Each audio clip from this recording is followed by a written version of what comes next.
pourrions-nous arriver à changer les habitudes et les mentalités dans ce monde agricole qui est parfois partagé entre, d'un côté, on pourrait dire l'avarice de certains, une évidente dépendance des subventions et autres subsides de l'État, hein, avec notamment la PAC ou même l'influence de la FNSEA, qui, à l'instar des syndicats dans le monde du travail, ne semble pas œuvrer dans l'intérêt premier des agriculteurs.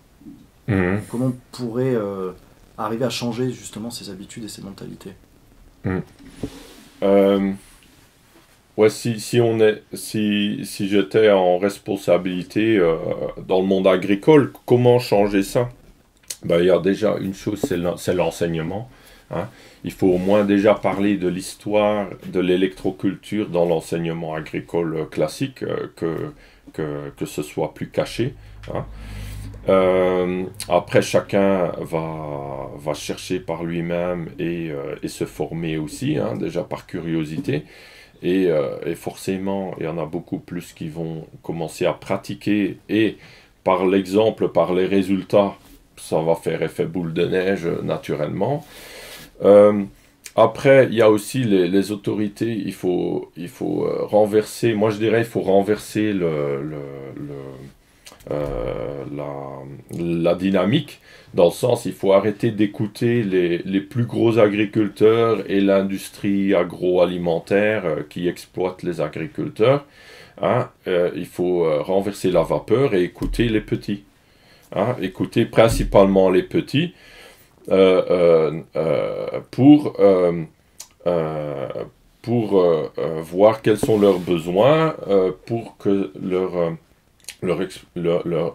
leur ferme soit rentable. Et il faut changer les règles pour que les grandes fermes ont avantage à devenir plus petites et que les petites fermes soient viables. Hein. Euh, Après, il y a parfois la question, oui, mais en politique, ils disent souvent, ah, ça coûte, comment vous allez financer votre programme? Hein. Pour moi, ça, c'est une question bidon. C'est une histoire des vases communicants. Hein. Au lieu de charger le petit pour bénéficier au gros, bah, on fait l'inverse. Hein. On va charger le gros pour bénéficier au petit. On va changer les règles, tout simplement. La politique est là pas pour dire aux agriculteurs comment faire, mais pour mettre des règles en place qui vont diriger la société dans une direction. Et donc, les règles toutes simples, hein, c'est de réduire les charges principalement sur les petites fermes, hein, et augmenter les charges sur les grandes. Réduire les charges sur le travail, et augmenter les charges sur la robotisation, je dirais, hein, ou les machines. Hein, donc c'est un problème global de la société, hein, finalement. Aussi, il n'est pas normal qu'en France, par exemple, on ait le même fromage dans tous les supermarchés de toute la France. C'est pas possible. Il n'y a pas la même vache dans toutes les régions. Il n'y a pas le terroir de chaque région est différent. C'est comme avec le vin. Il y a plein de terroirs différents. On peut pas avoir le même vin. On peut pas tous boire le même vin. C'est impossible, hein, parce qu'il n'y a pas assez de Bordeaux ou assez de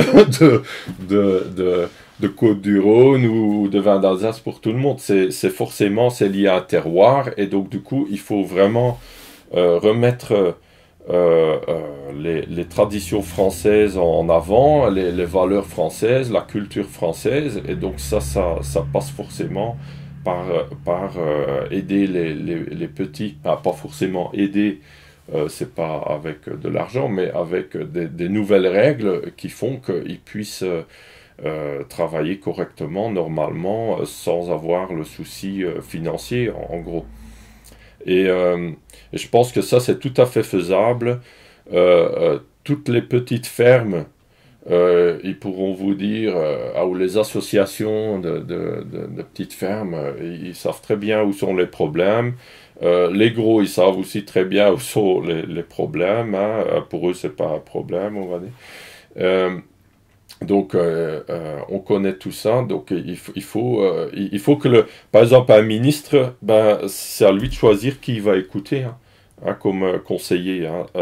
Si on le voit que se balader avec les présidents de la FNSEA et d'agroalimentaire et agrochimique, voilà, on a compris qu'on connaît qui sont leurs amis, on connaît qui vont aider. Hein. Donc, mais moi, mes amis, c'est les petits producteurs principalement. Et je pense que les amis de la société, hein, de la population française, c'est aussi d'avoir de la qualité dans leur assiette aussi. Hein. Donc je pense que c'est ça aussi la qualité, par exemple. Aujourd'hui, on va déterminer la qualité par rapport aux besoins industriels finalement. Ça aussi, il faut renverser. Il faut déterminer la qualité par rapport à la qualité vraiment nutritive et énergétique hein, aussi hein, des aliments. Et alors, ça change complètement la dynamique agricole. Hein. Un exemple, il y a des règles en place qui sont tout bêtes. Par exemple, un restaurant, sous prétexte de traçabilité, il n'a pas le droit d'utiliser des œufs de son poulailler. Hein, il doit acheter exprès des œufs en briques ou des œufs industriels nourris par du soja OGM de on ne sait pas d'où, parce que soi-disant, c'est ce qui est considéré comme la qualité par par le système actuel. Donc il faut changer ces règles, que c'est l'œuf du poulailler du restaurant qui est considéré comme meilleure qualité et avantagé hein, que comparé à l'œuf industriel. Ah, c'est un exemple.